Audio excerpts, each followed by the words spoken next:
Claw of Souls. Ravenwood Forest was a place far away from everyone. It was popularly known as the Claw of Souls. According to the stories, it was the epitome of mysterious and terrifying events in the depths of the forest. This story, however, will be told of the appearance of a young man who disappeared deep in the forest. His name was David, and he couldn't contain his curiosity about Ravenwood Forest. He is young and has an adventurous spirit.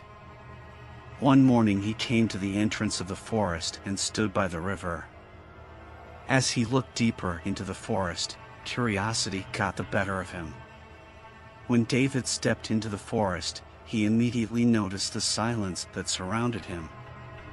No birds chirping, no wind rustling, just the sound of breathing. He continued to move further into the forest. As he went on, he noticed strange markings on the trunks of the trees. Bueller was pulling David into the depths. He couldn't understand what was happening, but he couldn't suppress the feeling of fear.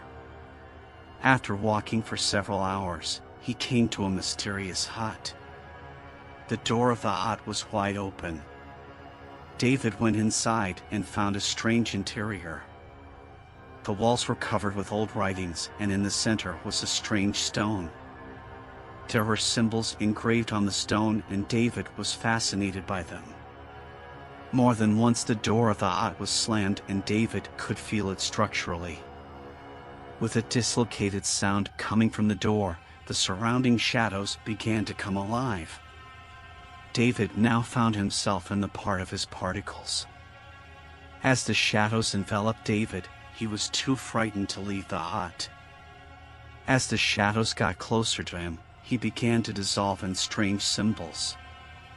At that moment, he felt the power in his hands and began to control the shadows around him. But it was too late to deal with this power. David had completely surrendered to the shadows and was now part of that mysterious forest. Ravenwood Forest has become even more famous for the story of a man who once disappeared. It is said that in the depths of the forest there are still those who have seen the dance of the shadows near the stone engraved with strange symbols. But no one knows for sure whether this terrible story is true or just a legend. This was our story. Hope you like it.